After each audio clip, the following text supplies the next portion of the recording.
Joining me now is the head coach over at Cobrinha Cobrinha BJJ out in Las Vegas. I got Hector Vasquez. Hector, how's it going, man? It's your birthday, 45 years old today.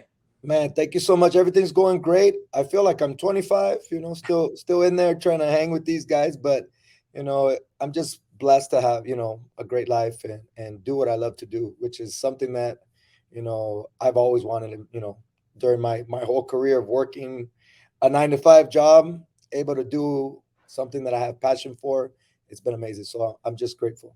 Yeah, absolutely. Hopefully I didn't spoil your secret because you do look 25. You don't look a day over that. So yeah, congrats, happy birthday. And let's for people maybe that aren't familiar with you, I mentioned Cobrinha there, your gym. Can you talk to me about how you got started out in the MMA world, or I guess your foundation, right, is the grappling side of things? Absolutely. So I trained under Cobrinha, Rubens Charles Maciel out in California for, the beginning of my career. Thanks to him, I was able to win multiple world titles through my belt ranks. And after around brown belt, I was offered a job to come out to move to Vegas.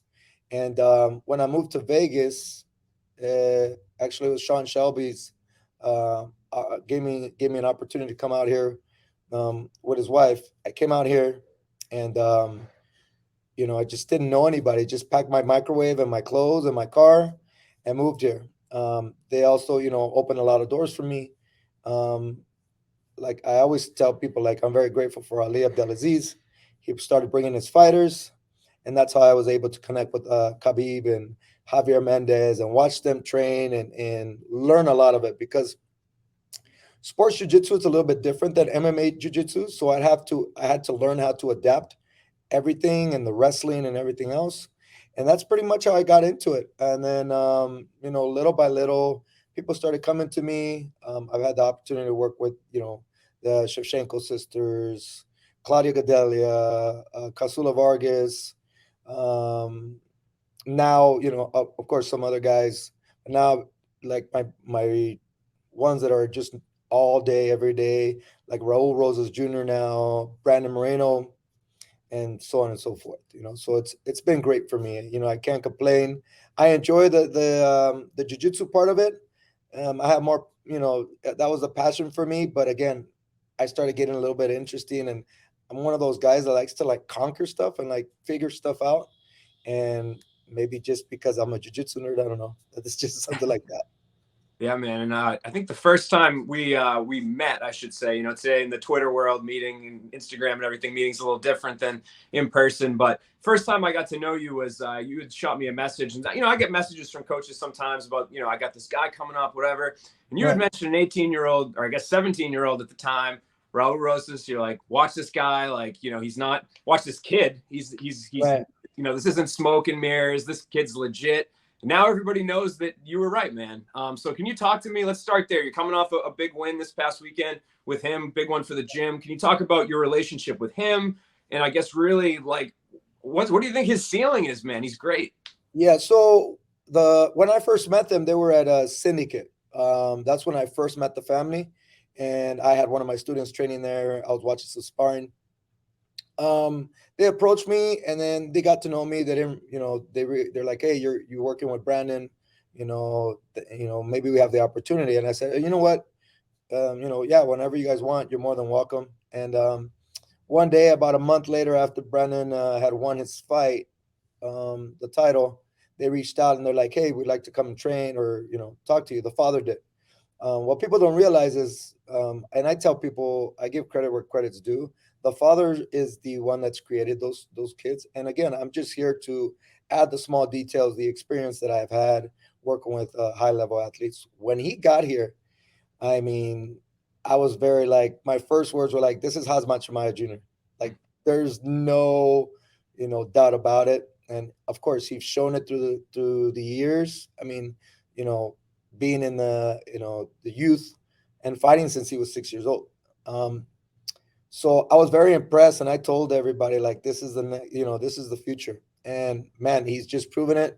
The Contender Series. He did a great performance, but there was a lot of little details that we could have fixed, and I'm very hard on them because I want them to make sure that it doesn't happen again. And you could see the adjustments we made on this fight.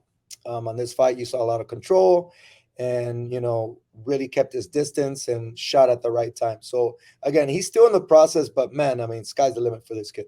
Yeah, no doubt. And I think the thing that I noticed when we spoke to him, I was in Vegas just for the day, for media day, is like we saw him that first time on Contender Series, and he was confident, but he was kind of quiet. He came in this week, he kind of had some swagger. You got to know his personality a little bit more. He was making jokes, and I think sometimes when you see that from a young guy, you're like, all right, well, let's see, like, make sure he's not in his own head. But no, I think he channeled that confidence really well. So can you talk about the mental side of dealing with him? Like, is he much more mature for his age than obviously the most 18-year-olds?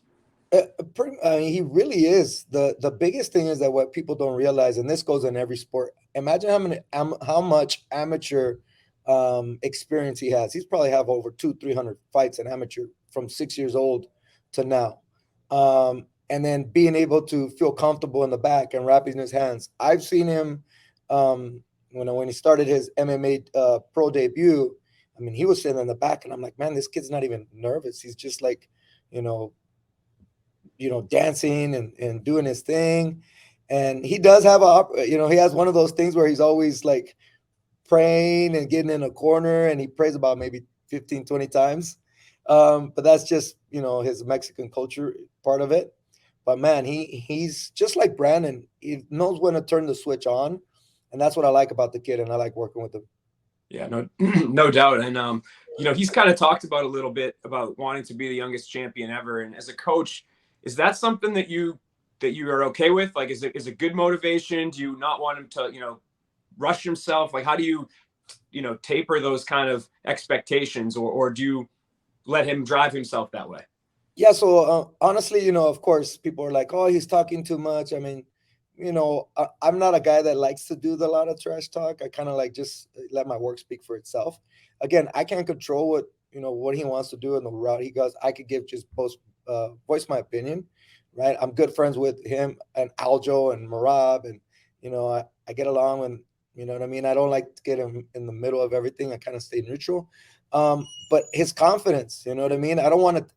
If that's working for him and that's keeping his confidence high, man, I just leave it alone. I don't even force it. I don't, let him do his thing. I give my opinion, and I mean, I just let it go. You know what I mean? I don't get involved in that part because I think that's something strong in his mind. He's very strong-minded. He believes that he can be a world champion, and I like the confidence.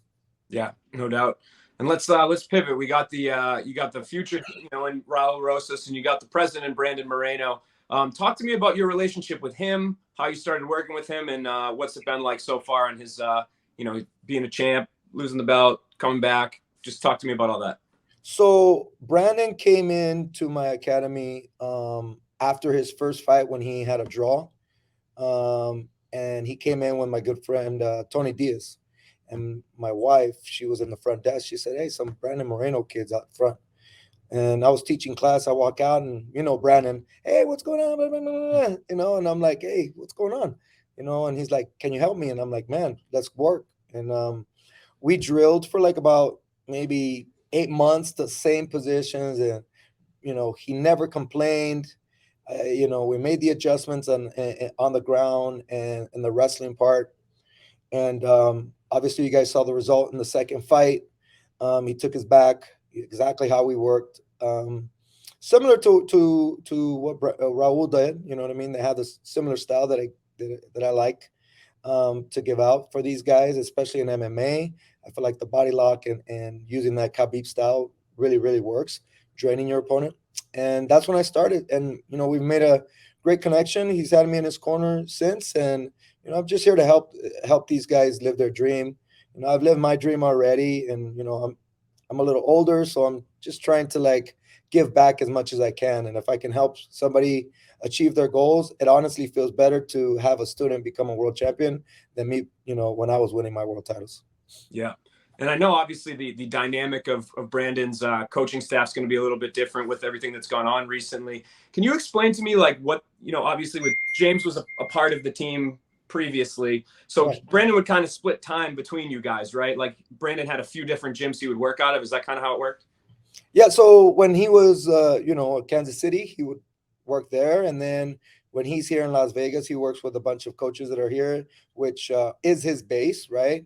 We've got Capetillo, one of the most amazing boxing coaches out there.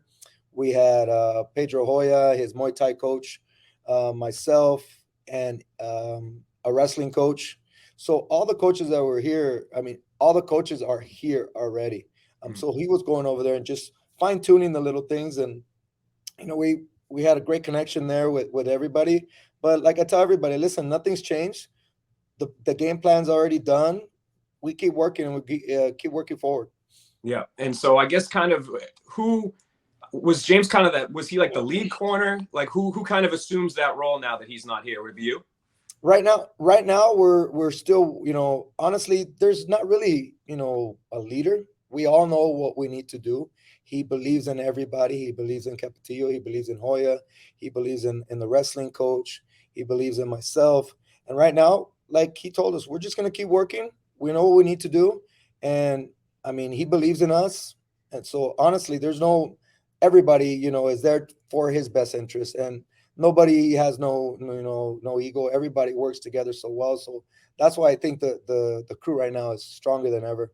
Yeah, that's great. I love the team mentality. And for Brandon, do you feel like, I know when this news came out about James, everybody was saying, oh, it's going to be tough on the athletes to not have one of their lead corners there. So I guess, do you feel like he's mentally handling it well? Like, is this something that he's still very focused on the task at hand? It's not too much of a distraction?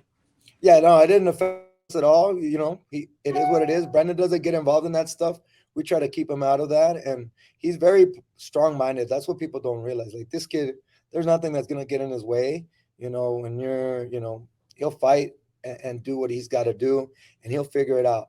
I mean, even with everything that's been going on, he's straight face back to work on Monday, and it was like, let's go. So I mean, like I said, you're gonna see the best Brandon Moreno ever. Yeah, he's certainly somebody that has dealt with adversity in the past and has done very well in those situations. So the task at hand is Deiveson Figueiredo. How does he deal with this? Like, is it? I was thinking about this earlier, right? When you fight a guy so many times before, does it hurt you that you've been in there so much with him? Like when you go back and watch the tape, does it become? Do you weigh things, like read into things too much that if he does something different, it's going to throw you off? Kind of, how do you balance that whole familiarity? Obviously with the team, we go back and we look at all the fights, all the tendencies, everything that he took from the move to Arizona and those guys, what they added. They made some adjustments. Of course, we need to make adjustments there. I think we made a lot of adjustments just by seeing a lot of the stuff that we saw. I just feel like we got to put the pressure. I think we need to go back to what we did on the second fight and wear him out. He cuts a lot of weight, and right now, you know what I mean. I mean, a guy that big that regains 20-25 pounds, you got to wear him out and just work, keep cooking him until he breaks, and then take advantage like we did in the second fight. Yeah. And how confident are you? Do you feel like those adjustments can be made and that you guys can come out with the win for this one? Yeah, I mean, those coaches, everybody, all these, the striking coaches, the wrestling coach, myself, we made a lot of adjustments after seeing what they were doing. I feel like, we have a great game plan. A while back, even with the Kai France fight, you saw a couple of things that were different. He used his kicks more. And yeah, man, I honestly, if we were to fight next week, he'd be ready. And let's pivot away from Brandon. I want to give a little bit of shine to anybody else you might have on the come up. I know you've worked a little bit with Victoria Dudakova as well, right? She looked great on Contender Series, even though she was banged up. You want to talk about her and maybe anybody else you have coming up? Yeah, so in my gym, I have a couple other ones, which, they're still in 16, 17 years old. I got a 15-year-old that goes with pros already. And I mean, it's just incredible to see. But again, they've been with me for a long time. And they've trained with professionals like Claudia Gadelha since they were 12 years old. So they know what to expect. Victoria, I'm telling you guys right now, she will be the next 115-pound champion when she's in a year and a half or two. I mean, this girl's got some incredible wrestling. Her coach, Sam, he's done an amazing job. They're from Russia. Her grappling's, top notch. Her striking, she's a complete package. Unfortunately, she had that tear on her MCL, ACL, and she fought like that. We knew that about a month before the fight, and she still wanted to fight. And obviously, you saw it buckled, but she got up, and a lot of guys would have just laid there. I've got another little girl. She's gonna make her MMA amateur debut in January. Her name's Carolina Vieira. She's from Brazil, and she's also trained with some of the best, Jessica Andrade, um, Claudia Gadelia. She's training with Brandon right now, Yasmin Hauragui, and all those girls. So again, we've got a lot of young talent. And yeah, I mean, also what people don't know is Raul's has two more brothers, Kevin, and they've all fought since they were 6, 7 years old.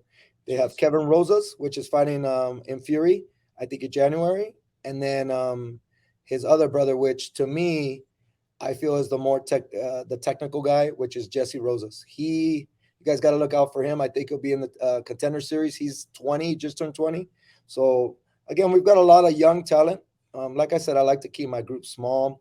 One other student of mine, Brian Zucher, he's fighting for PFL. He was in a Challenger Series, and so you should see him coming up. I think he fights in February or March. So yeah, I mean, we keep working, and a lot of Latin American fighters that are starting to come out here and train with me. I really appreciate it. I'm forever grateful, and man, I'm just here to help the next generation. That's it. Yeah, man, you have like a farm of fighters that could maybe break each other's records for youngest UFC talent. So good on you, Hector. Really appreciate the time, man. It was great to interview you for the first time, and good luck with everything you got coming up. Big fight in January. Wishing you the best. Thank you so much. And again, I just want to thank all the guys that help here at the gym. Raul's father, which is the striking coach here. Capetillo, Brandon Capetillo's son, which also helps a lot of my guys. Extreme, Eric Nick said he helps me a lot. A lot of my big guys go out there. And all the gyms, and all the coaches that support. Without them, I mean, I wouldn't be where I'm at today because I learned a lot from them, so I'm very grateful. Yeah, team player, man, till the end. I appreciate the time, Hector. Good luck with Thank everything, you, man. Nolan. You have a great one.